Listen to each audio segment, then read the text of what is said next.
It's the brand equivalent of taking 2 deliberate strides in the direction of your intended goal, tripping, catching yourself, then looking around to see if anyone saw it happen, then pretending like you meant to do it the whole time. This trip literally changed the face of a brand, became one of the most recognizable pop culture icons, and introduced a team-building term into the English language. Hi, I'm Dan Larson, and this is the history of Voltron, Defender of the Universe.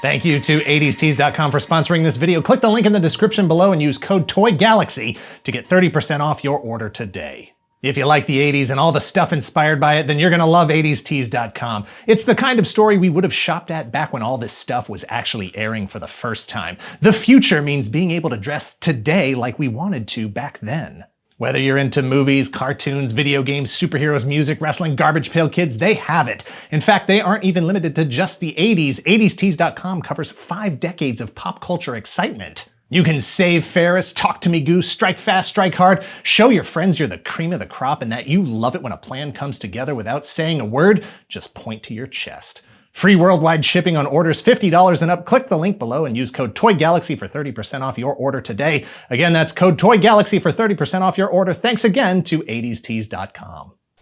We have previously covered elements of Voltron in an outdated format called 10 Things You Need to Know. While it allowed us to present a brief overview of Voltron in general, it also skipped a lot of basic stuff. We're revisiting it here to fill out the details and paint a more comprehensive picture. However, the history of Voltron is coincidentally the convergence of a lot of different histories from multiple brands, both in the US and in Japan, and it spawned a lot of other versions that we cannot cover in depth in a single video. We're focusing on the original Voltron Defender of the Universe brand and leaving the other stuff to future videos that can give those topics the time they need to have their stories properly told. Voltron Defender of the Universe is a 124-episode animated series produced by World Events Productions that originally aired in syndication on US television from September of 1984 to November of 1985. It asks the question, if you've seen one giant combining robot, have you seen them all? And answers yes, but also no. Voltron Defender of the Universe is initially about 5 spacefaring adventurers.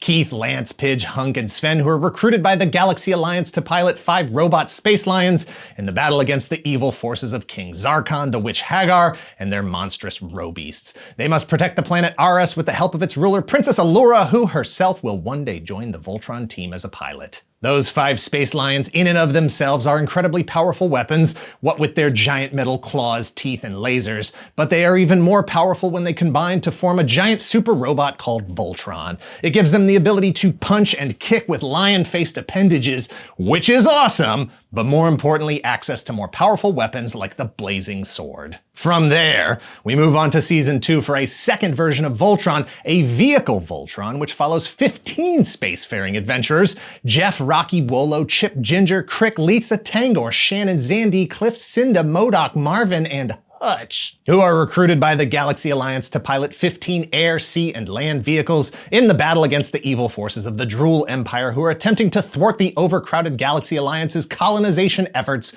throughout deep space. And from there, we check back in with Lion Voltron for another half season before capping the whole thing off with a crossover that brings together the entirety of the Voltron force from Lion 1 to Vehicle 15.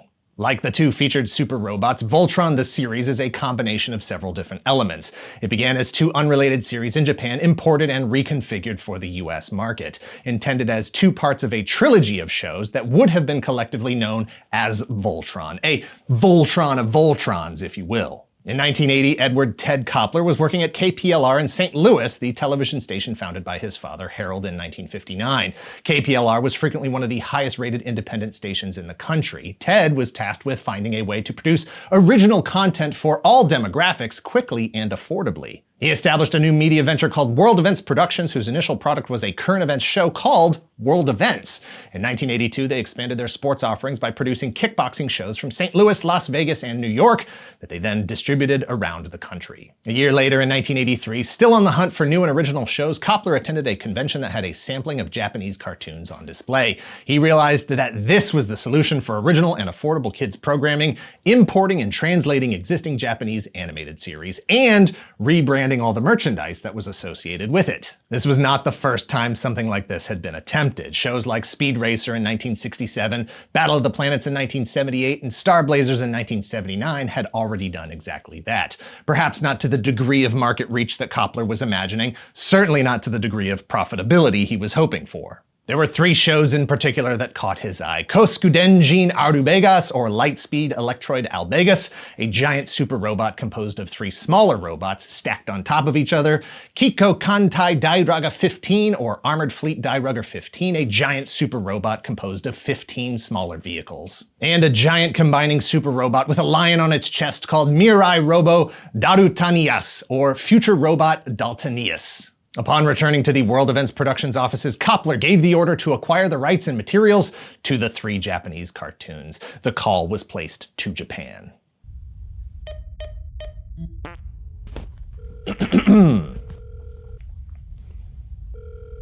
Hello. Toei Animation? Yes, this is America calling. Please send along forthwith the video cassette tapes for 3 of your finest cartoons and all related merchandise. Number 1, Lightspeed Electroid Albegas. Number 2, Armored Fleet Dairugger XV. And number 3, the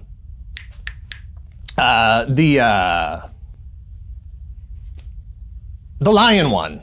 When the tapes arrived from Japan, everything seemed to be in order, except for one small detail. The lion show they received was not the lion show they expected. Lion was not a specific enough description when it came to giant super robots. Instead of receiving Darutanias, they got Hyaku Jūō Goraion, or the King of 100 Beasts GoLion, who, instead of being 33% Robot Space Lion, was 100% Robot Space Lion. Perhaps Toei thought, understandably so, that America would want the newest lion-themed super robot program they had to offer.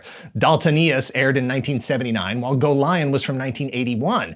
Perhaps Toei thought they could sneak it by and get a little value from a show that had underperformed in Japan. According to an article in the Riverfront Times from 2011, Koppler put the GoLion cassette in the tape machine, played it back, and could follow the story without knowing the language. He thought it was a little macabre, but the reality is that, as far as he could tell, it wasn't so different from the lion show he requested that he couldn't use it for exactly the same purpose. Hyaku Jūō Goraion, or King of 100 Beasts GoLion, or Beast King GoLion, was a 52-episode Japanese animated series that ran from March of 1981 to February of 1982.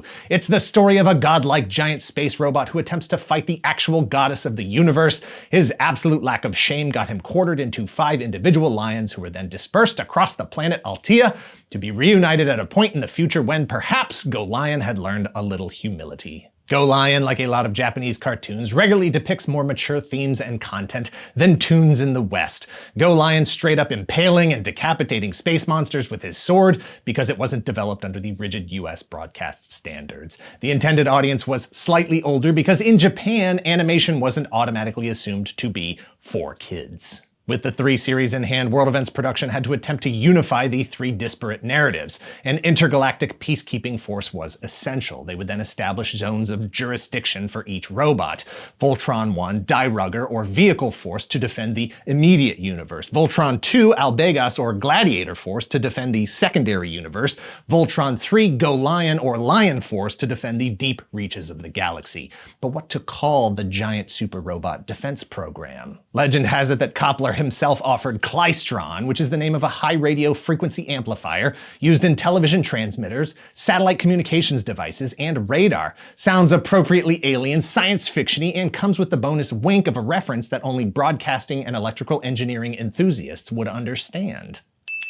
Luckily, there were people in the room that didn't mind pushing back on the boss's Klystron. A counter-suggestion of Voltar was made, which was then unintentionally Voltroned together by Koppler when he used the name Voltron, a combination of the 2 words Voltar and Klystron. We here in the future know that the name stuck. In 1984, Peter Keefe was picked to lead the team that would construct the pilot episodes and subsequently shop them around the country to see if the show was viable. After selling it to 65% of the potential markets, all World Events Productions had to do was actually make the show. That was in the spring of 1984. Air date was in the fall, also of 1984. From the same Riverfront Times article, according to Keefe, there were many times when we began that I thought, we'll never finish. Director Franklin Kofod said, there were some episodes we had translated and we still didn't understand them. It took all the skill of writer Jameson Brewer, whose portfolio went all the way back to the 1940s, to find creative solutions to bring all the footage together for just the first series, just for Lion Force. The task of making 3 series into a single coherent universe, that's going to have to wait until later. For now, death had to be taken out to the degree that it was possible. Bad guys were now robots that could easily be killed off by the dozens without concern for the moral implications. Characters that got hurt or killed that couldn't be explained away as robots would have to be explained as making a recovery off screen or doing fine, even though they were never seen again. In GoLion, Sven is actually 2 brothers, Takashi and Ryu Shirogane. The character models look enough alike that they could be mistaken for the same person. That was convenient because Takashi dies in episode 6 of GoLion and his brother Ryu arrives in episode 41. In Voltron, the character Sven was presumed dead in episode 6 using the footage of Takashi, then shipped off to recover, returning in episode 52 using the footage of Ryu. Beyond that, World Events Productions had to make the show seem, I don't want to say less Japanese, but definitely more American in order to sell it. All the Japanese cultural indicators like chopsticks, exaggerated expressions, any of the iconography that was automatically understood by a Japanese audience but needed explaining to a US audience would have to be removed. Obviously, it would be dubbed in English, and with that, World Events attempted to set a higher standard than the competition. Voltron assembled a cast made up of members of the Screen Actors Guild, an unusual move for a kids show like this. Perhaps World Events had money to spend on union actors since they were saving so much money on the rest of the production. The cast included voice acting all-stars like Michael Bell, Neil Ross, BJ Ward, Lenny Weinrib, Tress MacNeille, and of course Peter Optimus Prime Cullen, who performed the opening narration that stirred the imaginations of anyone within listening range. They recorded the dialogue as an ensemble cast instead of each actor performing individually. And Voltron is officially the second show after The Tonight Show to be produced in 2-channel stereo sound, a process that wasn't even approved by the FCC at the time of recording, but was absolutely used to promote the show by the time it aired. The afternoon power hour brings 2 mega heroes to Channel 60. At 3:30, Tranzor Z battles the vicious Doom Machines, and when he meets up with Deviline, Tranzor Z shakes hands and comes out fighting. Then at 4, Voltron, Defender of the Universe, confronts the nasty Hagar. When these lethal lions join to form Voltron, Hagar finds he's no match for Voltron's power. Watch the 2 power professionals with Tranzor Z at 3:30 and Voltron at 4 on Channel 60, WPWR, the power of Chicagoland. Voltron, featuring the Lion Force, was first broadcast September 10th, 1984, and by December it was a ratings sensation. World Events worked feverishly to finish new episodes, keeping one eye on the future because they knew there was a limited amount of material to work with. Once they were out of GoLion footage, they had to move on to stage 2 of their 3-stage Voltron series. Voltron, featuring Vehicle Force, was first broadcast on December 14th, 1984. Whether it fit the overall 3-part narrative they were attempting to construct or not, Vehicle Force was a stark contrast to Lion Force, even beyond the physical components that make up the giant super robot. Vehicle Voltron was an adaptation of Kantai Dairagā XV, or Armored Fleet Dairugger XV, or Armored Fleet XV. 52 episodes aired in Japan from March of 1982 to March of 1983. In this series, the Rugger team acts simultaneously as an exploratory and defense force. Think Starship Enterprise, where they are exploring the galaxy but fully capable of combat should these circumstances require it. GoLion took place on a post-apocalyptic Earth that had been invaded by alien forces. Dairugger was about an Earth whose population had grown so great that they were actively looking for other planets around the galaxies that would be suitable for life to expand the reach of civilization, traversing the stars with a fleet of ships led by a great spaceship called the Rugger Guard. Perhaps if these 2 series could have been happening concurrent to one another, actually existing in the same universe at the same time, the results would have been different. But the sudden change from 5 space lions to 15 ships, abandoning nearly all of the previous characters, was too much to ask of the viewers, even if the voice cast carried over to the new characters, which it did. Ratings tanked. Desperate to hang on to what they had, the lightning in a bottle, World Events kicked the trilogy plan to the curb. Everybody wanted more lions, including Ted Koppler. World Events reached out to Toei Animation and commissioned an additional 20 episodes of Lion Force Voltron based on the plot of Voltron Defender of the Universe, not a continuation of GoLion. Creating new episodes offered new challenges. Koppler himself had to go back and forth from Japan to make sure everything was staying on track, that everything looked right and was going to be ready in time. By 1985, Voltron Defender of the Universe was the #1 syndicated children's show in the US. In 1986, they said goodbye to both Voltrons with a crossover called Voltron Fleet of Doom, a 45-minute made-for-TV movie featuring Lion Force Voltron and Vehicle Force Voltron teaming up to face King Zarkon commanding what was left of the Drool Empire forces, the aforementioned Fleet of Doom. Which, given the nature of the voice cast, the number of characters involved, and the ensemble style of recording, had to have been one of the most incredible sessions ever. 6 actors providing the voices for nearly 30 characters. That's a behind the scenes I would like to see. Part 1 of the Voltron plan was to make must-see television for kids. Part 2 was to sell some toys. GoLion, Dairugger, Albegas, even Daltanias were made to sell toys to kids in Japan. If the shows could be brought to the US, then so could the toys based on them. All of those shows were created by Toei. All of them had toys produced by multiple licensees, including Poppy, a division of Bandai at the time. Heck, giant transforming robot versions of both lion-themed super robots, GoLion and Daltanias, had already been sold in the US by Bandai as part of their Godaiken line of transforming toys in 1982 and 1983. This time around, Lion Force Voltron would be available through Matchbox's license of the entire Voltron series. Matchbox delivered figures for all 3 versions of Voltron in multiple scales. Some modifications had to be made to the existing Japanese molds for them to pass child safety guidelines in the US, including softening some of the pointier parts and removing the firing missiles. Matchbox also managed to release product based on all 3 of the original Voltron series with Voltron branding. World Events Productions may have abandoned Albegas as an animated series, but that didn't mean that they couldn't make a little cash on the side, fulfilling the original mission of the Voltron project and with the original numbering. Vehicle Force as Voltron 1, Albegas or Gladiator Force as it would have been known as Voltron 2, and Lion Force as Voltron 3. Matchbox lost the license for 1985, but Panache Place was there to pick up the ball and run.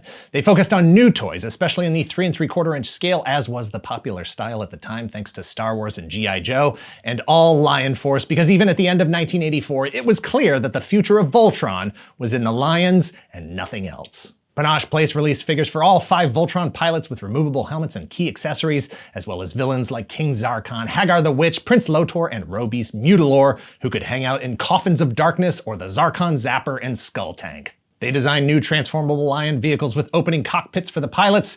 While the Lions weren't to scale with the figures, they could still combine like the original Matchbox and Poppy toys, and all of the new figures and vehicles could be used with the new Castle of Lions playset. Panache Place had plans to expand the line even further with figures of Sven, Jeff, Cliff, and Crick, Hazar, Merla, more Robeasts, and even a Castle of Doom playset.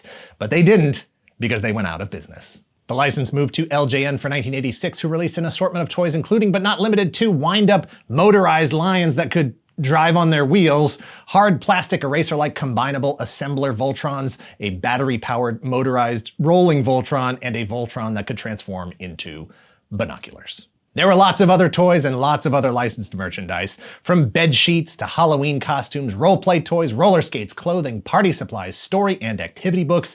If you needed to know what time it was, you could check your transforming Timekeeper Voltron watch. In 1985, Modern Comics, a division of Charlton Comics, released a 3-issue miniseries based on Lion Force Voltron. From 2002 to 2007, Devil's Due released multiple miniseries and 11 issues of an ongoing series focusing on Lion Force Voltron. It was an attempt to reboot the property as well as fill in the gaps in the mythology by telling the story of Voltron's origin thousands of years ago. In 2011, Dynamite Entertainment rebooted the series again in comics with a series that lasted 12 issues. 4 years later, in 2015, they released Voltron From the Ashes, written by Cullen Bunn with art by Blackie Shepard. A story that picks up 200 years after the last adventure of the Voltron Force with a new team who must step up when the evil witch Hagar is reawakened. In 1985, Parker Brothers released a board game that featured 2 mighty memory games, but it was still a bit early for a reasonable shot at video games. Fans would have to wait until 2011 for Voltron Defender of the Universe to be developed by Behavior Interactive and released on the PS3 and Xbox 360. You play as the individual lions and eventually give commands to Voltron as you battle against giant row beasts.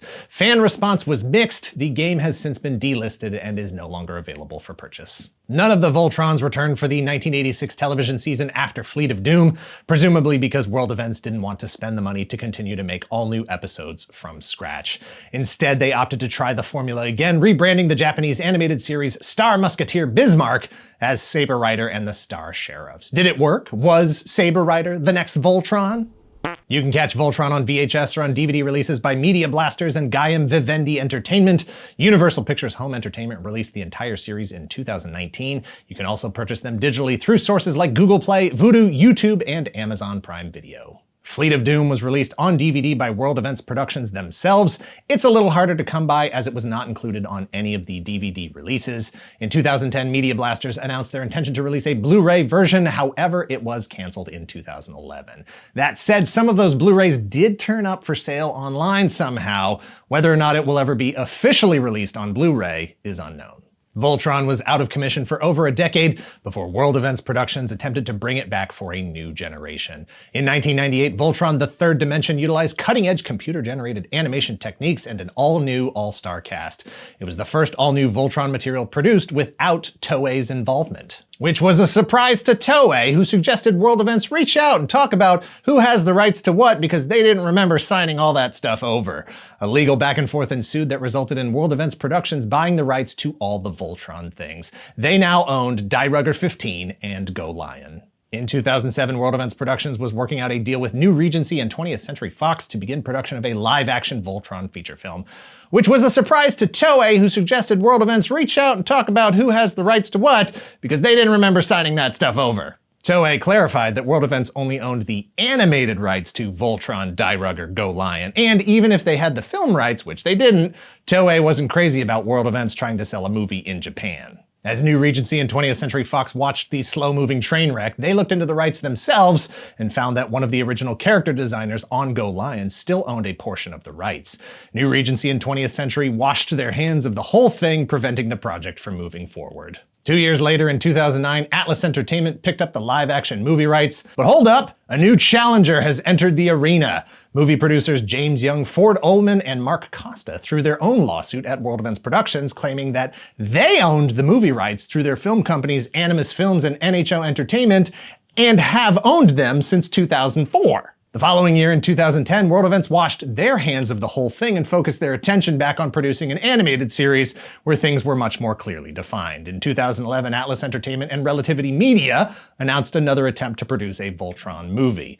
4 years later, Relativity filed for bankruptcy, which released the movie rights back to Classic Media. Classic Media was a subsidiary of DreamWorks Animation, which was purchased by NBC Universal in 2016.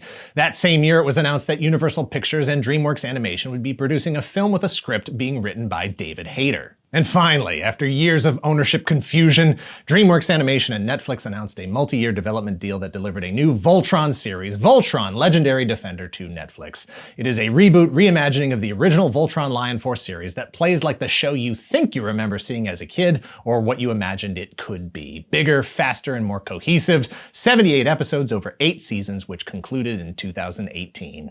In the 4 decades since its creation, Voltron has become one of the most recognizable pop culture icons around the world, partially due to the efforts of Toei and GoLion, partially due to World Events introducing the character to the United States. It has grown beyond a literal reference to a robot made up of 5 space lions to the degree that every combining robot gets mislabeled at some point as a Voltron, mostly by well-intentioned parents who don't know any better. It crossed over into everyday language used throughout offices and team-building exercises. It's a quick and easy way to express an efficient, cohesive team from sports to retail. They are the Voltron of accounting. We are the Voltron of the men's over 30 basketball league. From days of long ago, from uncharted regions of the universe comes a legend. The legend of Voltron, defender of the universe, whose future is the same as the past. A mighty robot, loved by good, feared by evil, returning to us one day when a new horrible menace threatens the galaxy. Thanks for watching. Please hit like, hit subscribe if you're not already a subscriber. Thank you very much to those of you who already are. Thank you again to 80stees.com for sponsoring this video. Check us out on Twitch at twitch.tv/toygalaxy. If you're in the position to help the channel grow, if you would like early access to the videos ad-free and early, please visit our Patreon at patreon.com/toygalaxy and let us know in the comments down below which Voltron team you're on. Lion Force, Vehicle Force, The Lost Gladiator Force, Alternate Reality Voltron, aka Team Daltanious.